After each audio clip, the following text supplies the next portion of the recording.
हैं, कभी वो कांग्रेस के वोट मांग रहे हैं, कभी वो कम्युनिस्ट पार्टी के मांग रहे हैं। उनका अपना चरित्र खो चुके हैं। अगर वो कह रहे हैं ऐसा था तो भले मानसो, अगर ऐसा था तो तुम फिर पवन दुग्गल की जिंदाबाद। वो पुरानी बातें याद आ रही है तो कब किया, कैसे किया। लोग हम जब एमएलए थे तो हमने कोशिश करके उनको चेयरमैन बनाया, उसकी प्रताड़ना हुई तो ये चले गए थे यहाँ से। ये तो बाद में आए हैं 2010 के बाद में पिक्चर में। 15 का चुनाव तो हमारा खुद का अपना चुनाव था, उसमें हम किसी बड़ी पार्टी का हिस्सा बोल रहे हैं ना। ये मेरे साथ थे, मेरे गुणगान गाते थे, मेरी जिंदाबाद करते थे।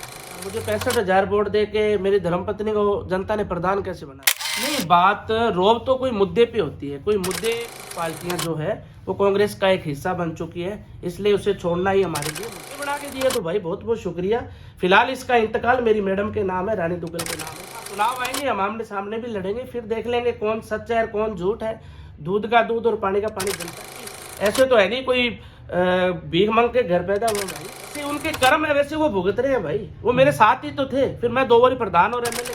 गलत साबित होते हैं तो उसके दिमाग में आता है कि तू गलत कर दिया था, तुझे ऐसा नहीं ऐसा करना चाहिए था। मैं सबके लिए वोट क्यों मांगते थे? मेरे लिए बूथ एजेंट क्यों बने थे?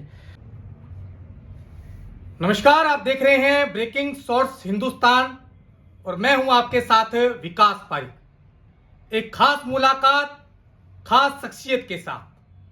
आज हमारे साथ मौजूद हैं एक ऐसे अनुभवी, दबंग आवाज, क्रांतिकारी नेता।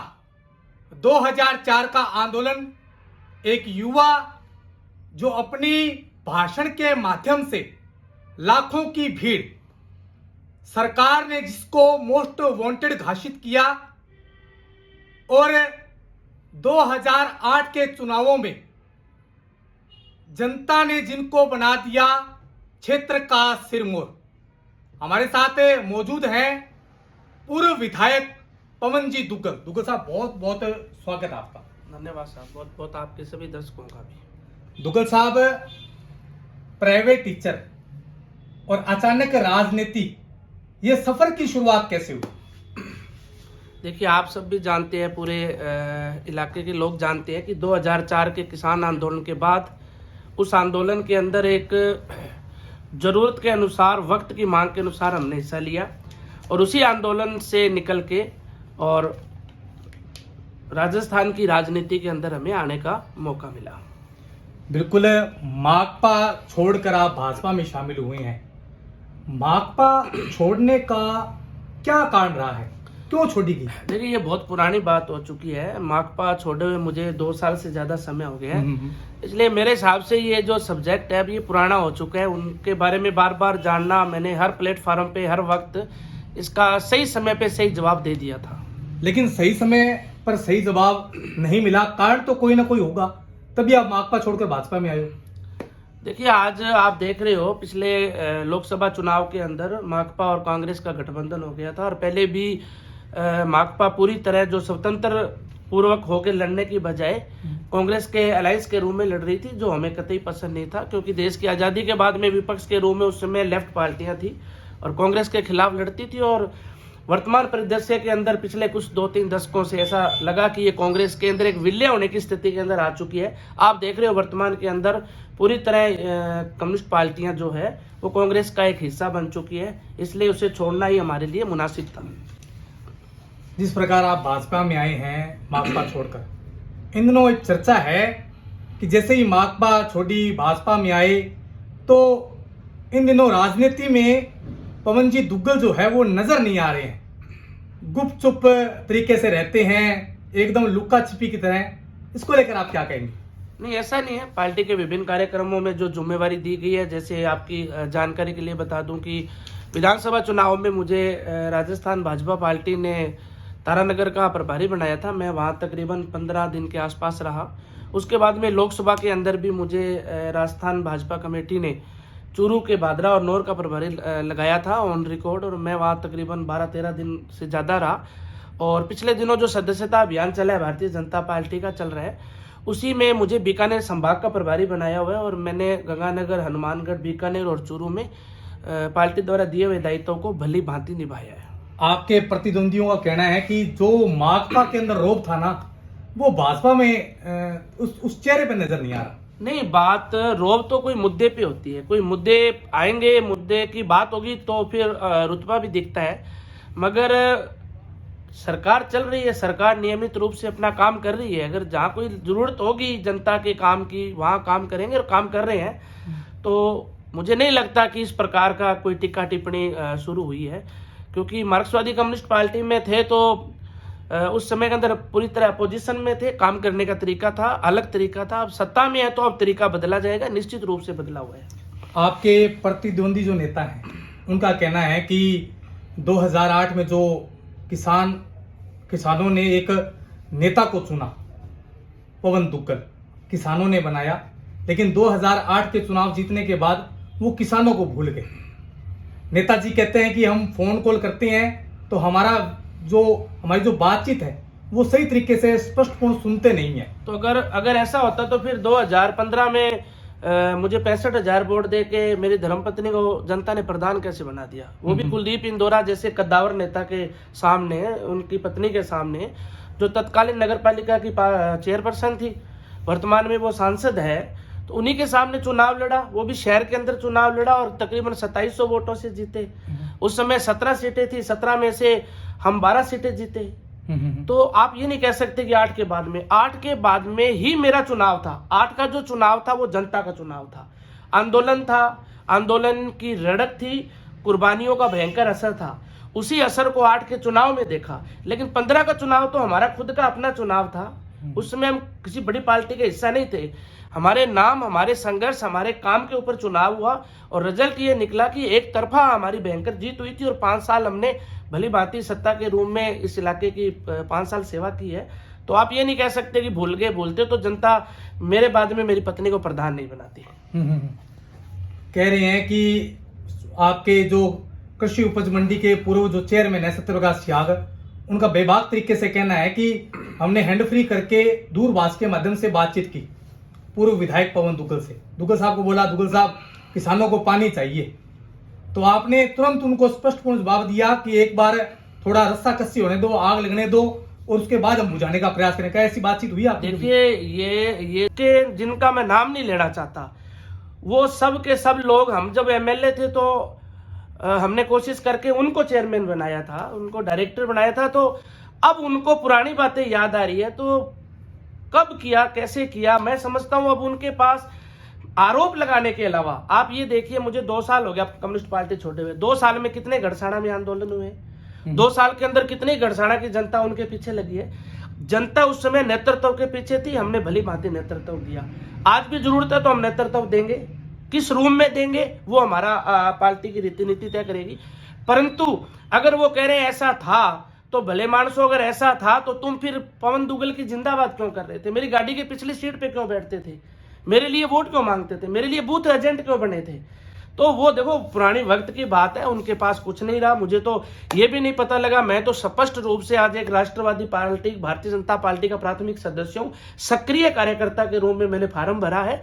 लेकिन वो तो मुझे यही पता नहीं है कि वो पुरानी कम्युनिस्ट पार्टी में है या कांग्रेस में है। कभी वो कांग्रेस के वोट मांग रहे हैं, कभी वो कम्युनिस्ट पार्टी के मांग रहे हैं। उनका अपना चरित्र खो चुके हैं और मैं भी यही हूं और वो भी यही है।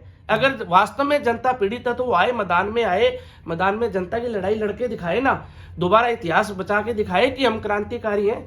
इन लोगों के बारे में कुछ नहीं कहना चाहता। ये तो वो लोग हैं 2004 के बाद में 9 तक दिखे नहीं थे, भागे थे। जब पुलिस की प्रताड़ना हुई तो ये चले गए थे यहाँ से। ये तो बाद में आए हैं 2010 के बाद में पिक्चर में। ये तो आपको पूरी जनता जानती, इसलिए ऐसे लोगों का जवाब देना मैं समझता हूँ बहुत पुरानी बातें हो चुकी है, जनता सब जान चुकी है। उसके बाद में तो हमने बहुत कुछ कर लिया है। पंचायत समिति चुनाव होते हैं, उसमें डायरेक्टर बनते हैं राजू जाट, आपको याद होगा। उसमें ये एक आरोप लगाया जा रहा है कि राजू जाट पंचायत समिति के प्रधान होते, लेकिन इसमें कहीं ना कहीं मीन और मेघ का कार्य जो किया वो किया पूर्व विधायक पवन दुग्गल ने। ये आरोप कहां तक सही है? देखिए, मैं फिर कह रहा हूँ, ये पुरानी बातें हो रही है। कोई मर रहा है तो अपने कर्मों से मरा है। अगर जनता चाहती तो राजू जाट बन जाता। पवन दुग्गल कौन है बनाने वाला, और वो पवन दुग्गल को बनाने वाले कौन होते हैं? ये मुकद्दर है। मैं 2000 के अंदर प्राइवेट स्कूल में लेक्चरर था, 2005 में जनता ने प्रधान बनाया, 2008 में एमएलए बनाया, 2015 में फिर मेरी पत्नी को बनाया। मौका आएगा तो फिर जनता बना देगी। कोई किसी को न बना सकता है, न किसी को कोई हटा सकता है। तो जैसे उनके कर्म है वैसे वो भुगत रहे हैं भाई। वो मेरे साथ ही तो थे, फिर मैं 2 बारी प्रधान और एमएलए कैसे रह गया। हमें कहीं ना कहीं भगवान की कृपा दृष्टि है, जनता एक ईश्वर के रूप में हमारे साथ है, देवतुल्य है, वो हमारा साथ दे रही है और फिर भविष्य में देती रहेगी। अगर ये आगे नहीं बढ़े तो फिर ये किसी के ऊपर ठीकरा न फोड़े, अपने मुकद्दर पे ठीकरा फोड़े, अपने इष्ट गुरु से आगे प्रार्थना करे कि जनता इनके साथ रहे और ये इनकी भी जीत हो। आपकी दूरी क्यों हो गई, कारण क्या रहा दूरी होने का?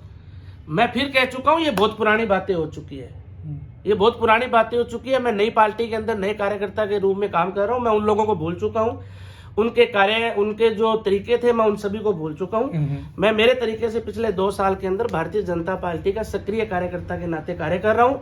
अगर वो अपनी पार्टी में है तो वो अपना काम करे, हम अपना काम करेंगे। हाँ, चुनाव आएंगे, हम आमने सामने भी लड़ेंगे, फिर देख लेंगे कौन सच है और कौन झूठ है। दूध का दूध और पानी का पानी जनता करेगी। न राजू जाट कर सकता है, न पवन दुग्गल कर सकता है। राजस्थान की राजनीति में आपके दोस्त कौन कौन है? देखिए, राजस्थान की राजनीति के अंदर हम पिछले ये मानो आप 5 से सक्रिय हो चुके थे। 8 में विधानसभा के सदस्य होने के नाते तकरीबन हमारी मित्रता विधानसभा तक बढ़ी थी।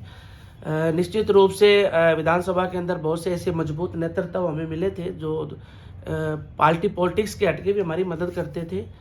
मैं समझता हूं कि आज राजस्थान के अंदर भजनलाल सरकार के नेतृत्व में कार्यक्रम पार्टियां चल रही है, हम उनका एक अभिन्न अंग है। पर फिर भी मैं ये कह सकता हूं कि राजेंद्र राठौड़ जैसे कद्दावर नेता आज भी हम लोगों के लिए आइडियल है और निश्चित रूप से जरूरत पड़ती है तो वो हम सब के लिए काम करते हैं। नहीं, अगर बात की जाए सबसे बुरी बात, कई बार क्या कुछ लोग कहते हैं और आपको सुनने के भी मिल जाती है, क्योंकि नेता हो, अच्छी और बुरी बात चलती रहती है। ऐसी कोई बुरी बात जो आपके मुंह से निकल गई हो और उसको तोड़ मरोड़ कर अलग रूप से प्रस्तुत करने का प्रयास किया हो, जो आज भी उसके बारे में आप सोचते हो, ऐसी कोई बात? नहीं, ऐसा कुछ नहीं है। राजनीति के अंदर देखो, एक इंसान है, हम कोई भगवान के रूप में नहीं है, न कोई देवता के रूप में है। सामाजिक तौर के ऊपर एक आम दलित परिवार में हमने जन्म लिया है, हमने शिक्षा ग्रहण की है। जब आप राजनीतिक दौर में जाओगे तो आपके विरोधी भी रहेंगे, आपकी हर बात को तोल मोल के रखा जाएगा। आपकी बहुत सी आप जिस बात को सही मान रहे हो वो बात जनता और आपको गलत भी साबित कर देती है। हार जीत होती रहती है, मगर क्या गलत हुआ क्या सही हुआ, सुबह से शाम तक काम ही करते हैं, पता नहीं कितनी गलतियां एक इंसान के रूप में हो जाती है। आपके जीवन में कोई ऐसी बात जिसको आप आज भी याद करते हैं, सोचते हैं कि यार ये मेरे जीवन के अंदर ऐसा आया? नहीं, ऐसा कुछ भी जीवन में नहीं है। जीवन में बुरा कभी भी कोई बलात्कार का आरोप न लगे, जीवन में कभी भी बुरा कोई बहन बेटी के चरित्र हनन का हम पे आरोप नहीं लगे, जीवन में कभी भी किसी गरीब की जमीन हम हड़प ले ऐसे आरोप नहीं लगे, जीवन में कभी भी कोई हमारे घर आए धक्का दे के निकाल दे, कभी ऐसा हमारे जीवन में ना आए, और जीवन के अंदर कभी भी चोरी और डाके का आरोप नहीं लगे। ये सब चीजें नहीं लगे, उसके बाद में दुनियावी चीजें लगती रहती है और चलती रहती है। कई प्रतिद्वंदी ये कहते हैं आपका जो ये मकान है वो भी उनको रास नहीं आता। कहते हैं कि किसानों ने बनाया, किसानों की बातचीत नहीं करते, किसानों के मुद्दे को हल नहीं करते, किसानों को शहीद करने वाली पार्टियों में वो चले गए और अपने लिए बड़े बड़े माले बना लिए, घर बना लिए, कोठियां बना ली। तो ऐसा क्यों, क्या कारण? एक जानवर को मकान कौन बना के देता है? चिड़िया को घोंसला कौन बना के देता है? एक कुत्ता जब वो प्रजनन के रूप में, फीमेल के रूप में होता है, अपने बच्चे को जन्म देता है, तो उसके रहने के लिए घोड़ी कौन बना के देता है? क्या इंसान बना के देता है? ये प्रकृति है। प्रकृति हर चीज को, जीव जंतु को अपने आप उसके लिए स्ट्रक्चर तैयार करती है, उसको सर्दी से बचाती है, उसको गर्मी से बचाती है, उसको धूप से बचाती है, उसको बीमारी से बचाती है। तो ऐसा कौन है जो किसके लिए कुछ कर दे भाई? अगर मकान बना है तो ईश्वर की देन है। मैं कोई ऐसे तो है नहीं कोई भीख मांग के घर पैदा हुआ भाई। मेरे पिताजी रेलवे में सर्विस की है, मेरे भाई स्टेशन मास्टर है, मेरे 2 भाई रेलवे में है, मेरे भतीजे रेलवे में, मेरी भतीजियां रेलवे में है, मेरे परदादा मेरे दादा रेलवे में है। ऐसा नहीं है। अगर मैं कोई बहुत ज्यादा गरीब घर से होता तो मैं एमए कैसे करता? डबल एमए की है, इसका मतलब मेरी बैकग्राउंड है भाई। तो कोई कह रहा है बना के दिया है, तो ये अगर उसने बना के दिए तो शुक्रिया। मैं तो कह रहा हूँ और कोई गरीब के और बना दे ना, दोबारा और कोई पवन दुग्गल के बना दे। अगर उनको ये लग रहा है कि वो बना के दिया है तो उनका शुक्रिया भाई। मगर एक बात मानता हूँ कि अब वो मेरा क्यों बनाए, वो जीव जंतुओं का बना देना। मेरे तो बुद्धि है, मेरा तो दिमाग दिया है ईश्वर ने, हाथ पैर सब कुछ दिया है, पढ़ाई लिखाई दी है, तो कोई जानवरों को भी बना देना। जानवर गाय कितनी बुरी हालातों के अंदर घूम रही है, कोई 2-4 गौशाला भी खोल दे, अगर वो ऐसे कोई भलेमान यहाँ है तो और अच्छी बात है। अगर वो कह रहे हमने बना के दिए तो भाई बहुत बहुत शुक्रिया। फिलहाल इसका इंतकाल मेरी मैडम के नाम है, रानी दुग्गल के नाम है, उनके नाम नहीं है। आपके बोलने की जो कार्यशैली है बड़ी बेबाक है, ये कैसी आती है आपके अंदर? कारण क्या है इसका? कोई बहुत चर्चाओं में रहते हो इस बोली के माध्यम से। जब आदमी अपने बल के ऊपर संघर्ष करता है, अपने दम के ऊपर संघर्ष करता है और सही फैसले को सही समय पे लागू करता है, कई बार उसके फैसले गलत साबित होते हैं। जब गलत साबित होते हैं तो उसके दिमाग में आता है कि तू गलत कर दिया था, तुझे ऐसा नहीं ऐसा करना चाहिए था। मैं समझता हूँ कि मेरी जिंदगी में वो सब दौर है। हमने अपने फैसले, अपने डिसीजन जो किए, कई डिसीजन गलत हुए, कई डिसीजन सही हुए, लेकिन उम्र के इस पड़ाव के अंदर जो गलत हुए उनमें सुधार किए हैं और जो मजबूत हुए उन डिसीजनों को हमने लागू किया है। तो मैं समझता हूँ कि जो प्रैक्टिकली जो लोग होते हैं, जो प्रैक्टिकली होते हैं, अपने बलबूते के ऊपर परिस्थितियों को देख के जो फैसला करते हैं, वक्त को देख के जो फैसला करते हैं, जो वक्त में नब्ज पकड़ लेते हैं, वो इंसान कभी धोखा नहीं खाते। गलतियां, इंसान एक पुतला है। और मैं समझता हूँ मैंने मेरी जिंदगी के अंदर 10वीं क्लास में था तब भी मैं मेरी मजदूरी करके और आगे बढ़ा हूँ। उसके बाद में हमने ग्रेजुएशन की है, सारा कुछ किया। हमने अपने माँ बाप के आशीर्वाद से, उनके दिशा निर्देश से, मैं समझता हूँ कि हमारे माँ बाप का ही एक डीएनए का असर है कि हम कभी डगमगाए नहीं आज तक। आप तो अच्छे पढ़े लिखे थे, प्राइवेट टीचर भी थे, बच्चों को एजुकेशन देते थे। क्या टारगेट राजनीति में आने का था या कोई सरकारी सेवा में जाने का? नहीं, बिल्कुल नहीं था राजनीति में आने का। विकास जी, ये बात तो सही है, परंतु जब मैं यहाँ आया तो मुझे ये लगा था कि स्कूल के अंदर मैं पढ़ाऊंगा किसको? जो बच्चे हैं वो तो किसान के बेटे हैं, मजदूर के बेटे हैं।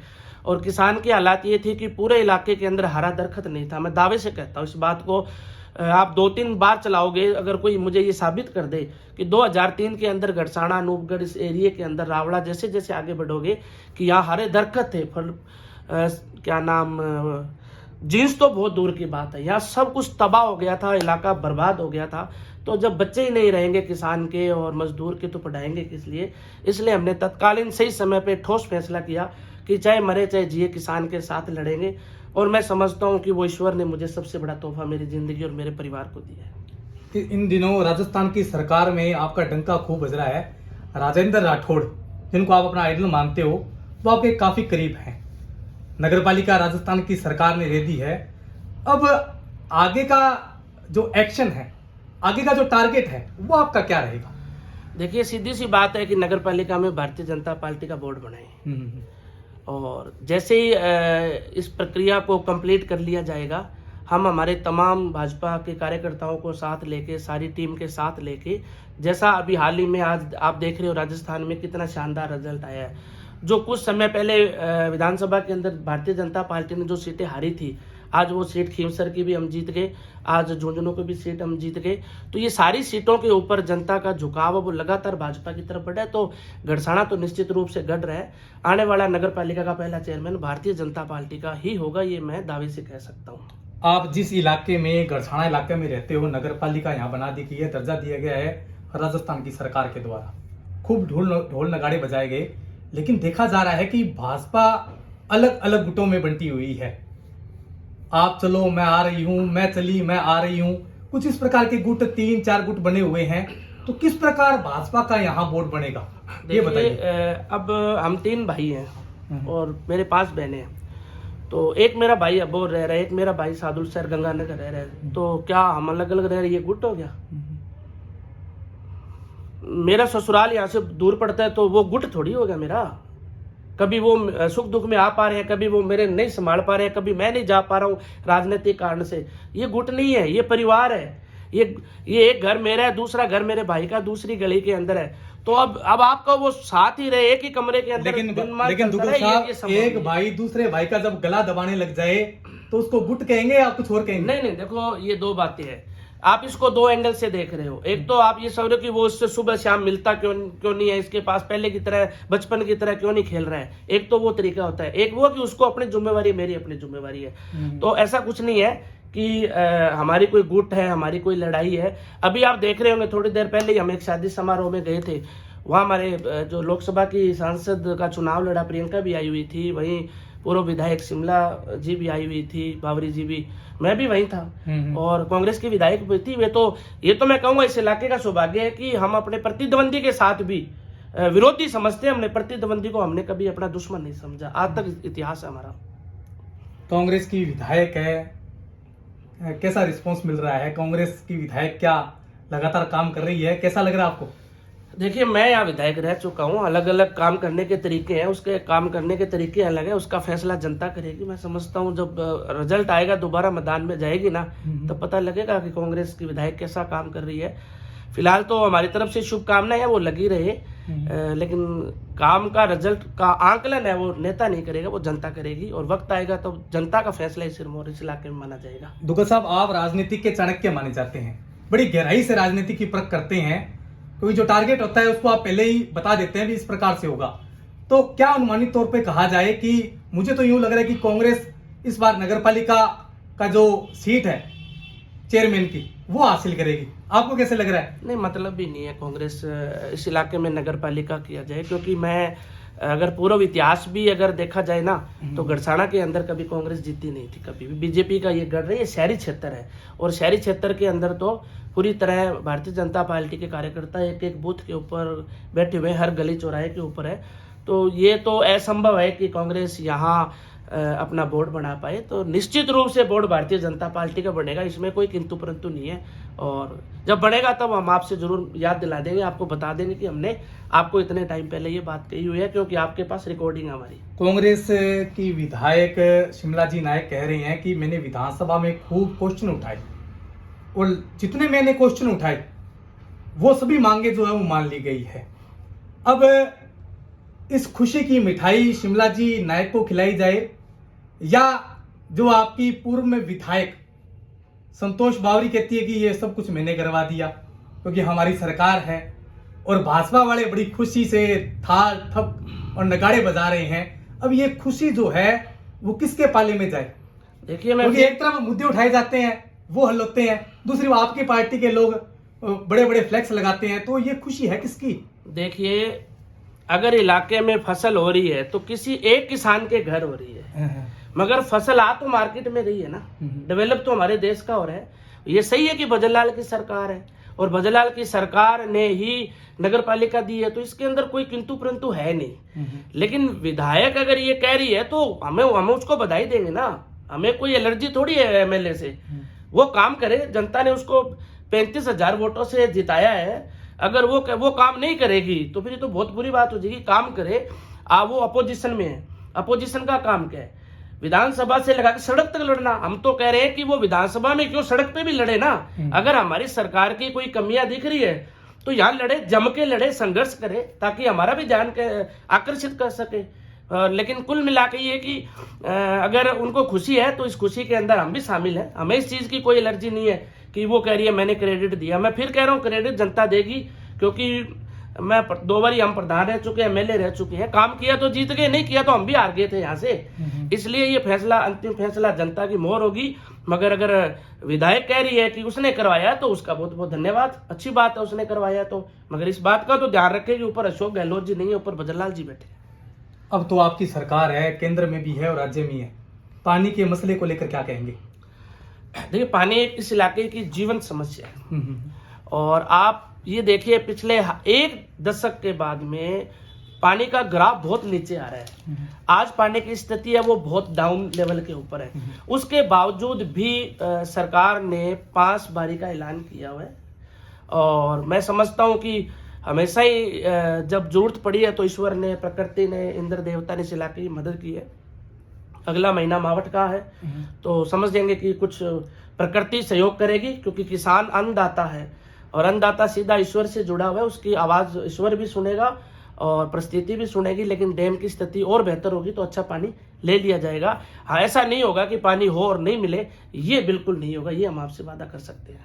अभी सरकारी अस्पताल के पट्टे की मांग को लेकर धरना चल रहा था 18 दिन से, और 18 दिन लगातार डगमगा रहे थे। एक युवक जो है वो टंकी पर चढ़ा, उसके बाद वार्ता के लिए जब आपकी एंट्री होती है और अधिकारी जो है वो लिखित में आश्वासन देते हैं, तो ये एंट्री होना, अचानक आना, कई नेताओं का कहना है कि ये तो सिर्फ राजनीतिक स्टंट थे और कुछ भी नहीं है। देखिए, मैं फिर कह रहा हूं कि वो राजनीतिक स्टंट कह दे, जो कहते हैं भी हमने घर ही इसको बना के दिए, तो हम क्यों कहे, क्योंकि घर तो किसी न किसी ने बना के दिए ही होगा ना। मैंने थोड़ी बनाया, मजदूर भी लगा हुआ है, मिस्त्री भी लगा हुआ है, किसी की मिट्टी है, किसी का ईंट है, किसी की सीमेंट है, किसी की लकड़ है, किसी के खेत की टाली होगी जो मेरे गेट लगा हुआ है। अकेला कोई नहीं बना सकता, सभी चीजें इकट्ठी करके बनाई है। अगर वो कहे राजनीतिक स्टंट है तो वो राजनीतिक स्टंट मान ले, मगर इस इलाके में दुर्भाग्यपूर्ण घटना नहीं हुई, ये हमारे लिए, हमारे इलाके के लिए, हमारे इलाके की पीढ़ी के लिए जरूरी है। क्योंकि विगत कुछ टाइम पहले कांग्रेस की सरकार में एडवोकेट विजय जोड़ को ऐसे ही नादानी की वजह से सरकार ने और सरकार के नुमाइंदों ने इंटरफेयर नहीं किया और वो इतना परेशान हो गया कि सुसाइड किया। अब आंदोलन का तरीका टैंकी पे चढ़ना मैं कभी सही नहीं मानता। हम सड़क पे लड़े हैं, आमने सामने लड़े हैं, मुद्दों पे लड़े हैं, मगर ये गलत था। लेकिन अब वो नई पीढ़ी है, नए बच्चे हैं, भावुकता से अगर वो ऊपर चढ़ भी गए तो उसे नीचे गिरा देना ये तो कहीं ठीक नहीं है। इसलिए उसको समझाया, बुझाया और प्यार से उसको नीचे उतारा है। मैं समझता हूँ कि उसके अपना तरीका है, लेकिन भविष्य में वो भी ऐसी गलती अब नहीं करेंगे। आंदोलन करने के लोकतंत्र में संविधान ने तरीके दिए हैं, कई तरीके, ये जो है ये बिल्कुल गलत है। इससे नुकसान हो सकता है, जान जा सकती है, भावनावश अपने परिवार को उजड़ने का मौका दिया जा सकता है। इसलिए नुकसान न हो, वो हमने जाके हमारे अधिकारियों से बात करके और इस पूरे आंदोलन का पटाक्षेप कर दिया और वो संतुष्ट है। आजकल की युवा पीढ़ी जो है वो भी राजनीति में एंट्री हो रही है, तो आप राजनीति काफी लंबे समय से कर रहे हैं और एक बड़े चाणक्य नीति से, तो आज की युवा पीढ़ी को इस राजनीति को लेकर क्या कहना चाहिए जिस पर एंट्री हो रही है इस पर? देखिए, हम भी जब आए थे तो 20 साल 22 साल के थे। युवाओं के अंदर एक जोश होता है, एक एनर्जी होती है, वो परिवर्तन करना चाहते हैं, बदलाव करना चाहते हैं। तो हम भी चाहेंगे कि नए बच्चे आए राजनीति के अंदर, वो वार्ड पंच, सरपंच से लगाकर, विधायक से लगाकर और सांसद तक बने, ताकि वो वर्तमान अपनी परिस्थितियों के अनुसार सरकार को सुझाव दे और सरकार के अंदर जाके सरकार की ऐसी नीतियां बनाए जो जनहित की नीति है, उसमें सहयोग करे। नए बच्चे जो आ रहे हैं उनका स्वागत है। साफ, स्वच्छ और चरित्र को बचा के अपनी राजनीति को रखना है। राजनीति ऐसी होनी चाहिए जिसके अंदर विरोधी आप पे आरोप लगा दे, आपके ऊपर जो चाहे वो अनगरल आरोप लगा दे, मगर उतना लगा के भी वो ये कह दे कि नहीं यार ये कहीं ना कहीं गलत नहीं हो सकता। तो ऐसी राजनीति होनी चाहिए, और जहां लोकतंत्र है वहां विरोध जरूरी है, विरोध होता है। और अगर विपक्ष नहीं होगा तो फिर नेता को अपनी कमियां कैसे मिलेगी? कमियां को तो काम वही कर रहे हैं ना जो विपक्ष में बैठा हुआ है। नए जो बच्चे आ रहे हैं उनका स्वागत है। साफ सुथरी, जोरदार ईमानदारी से देश के लोकतंत्र को और मजबूती से बनाए, ये मैं अपील भी करता हूँ और जरूरत भी है। क्या आपने बरसाना नगर पालिका चेयरमैन के लिए दावेदारी जताएंगे? नहीं, बिल्कुल नहीं। मैं और मेरा परिवार, हम न तो कभी प्रधानगी का आज के बाद चुनाव लड़ेंगे। मैं समझता हूं कि प्रमुख का चुनाव भी हम नहीं लड़ेंगे, और एक चुनाव जरूर करेंगे, पार्टी चाहेगी तो सांसद और विधायक का चुनाव ही लड़ेंगे, क्योंकि 2 बार जनता ने हमें प्रधान बना दिया, 1 बार एमएलए बना दिया। मैं समझता हूं कि अब मेरे परिवार के अलावा शेड्यूल कास्ट का जो भी सीट आए वही बनेंगे, और इस बार चाहे सीट ऐसी आए चाहे ऐसी आए तो फिर हम लोग आते हैं, लेकिन हम और हमारा परिवार प्रधान का और प्रमुख का चुनाव कभी नहीं लड़ेंगे। हम सिर्फ पार्टी चाहेगी तो बड़ा चुनाव लड़ेंगे। ये हमारे नए कार्यकर्ताओं के लिए, उनके लिए जी जान लगाकर प्रधान बनाएंगे। इसलिए हम ये चुनाव नहीं लड़ेंगे पंचायती राज का कभी भी। आप राजस्थान की विधानसभा के विधायक रहे हैं। मेरा अंतिम क्वेश्चन है कि आप अपने अनुमानित तौर पे सबसे अच्छा विधायक किसको मानते हैं? देखिए, यहाँ 200 विधायक है, हर जनता का अपना लाडला विधायक है, इसलिए मैं किसी विधायक को अच्छा और बुरा कैसे कह सकता हूँ। अनूपगढ़ की जनता ने अपने लाडले विधायक को जिताते हैं, रायसेनगर की जनता अपने विधायक को जिताती है, इसलिए 200 के 200 विधायक वो राजस्थान की खूबसूरती का प्रतीक है। जनता की उम्मीद पे वो गए हैं, उम्मीद पे खरे उतरे, ये मैं कह सकता हूँ। आपके साथ काफी विधायक रहे हैं, मैं लंबे कार्यकाल की बात कर रहा हूँ। कोई तो विधायक आपने चूज किया होगा, मेरा ये विधायक वास्तव में बड़ा अच्छा बोलता है विधानसभा में। नहीं, विधानसभा के अंदर अगर अच्छे नहीं बोलते तो विधानसभा चलती भी नहीं है। सब मंजे हुए लोग पहुंचते हैं, जिसके ऊपर ईश्वर का बहुत बड़ा आशीर्वाद होता है, प्रकृति जिसके साथ होती है, भगवान जिसके साथ होता है, जनता रूपी आशीर्वाद जिसको मिलता है, वही पार्लियामेंट और विधानसभा में जाते हैं। इसलिए सब मुकद्दर के सिकंदर है, कोई कमजोर नहीं है, सब शानदार लोग हैं। और बस बशर्ते आगे आगे काम चलते रहे, जनता उनको गले लगाए रखे। बिल्कुल, ये थे हमारे साथ बेबाक आवाज क्रांतिकारी नेता पूर्व विधायक पवन दुग्गल, जिनका कहना है कि टारगेट अच्छा होना चाहिए। आरोप प्रत्यारोप लगते रहते हैं, लेकिन हमेशा इलाके के लिए, एक इलाके की स्पष्ट बातों पर हमें संघर्ष करना चाहिए। वहीं आज के युवाओं के लिए कहा है कि हमें राजनीति में रुचि रखनी चाहिए, लेकिन एक अच्छी तरीके से और एक बढ़िया तरीके से। मैं मेरे सहयोगी साथी राकेश के साथ विकास पारिक, ब्रेकिंग सोर्स हिंदुस्तान। जय हिंद, जय भारत।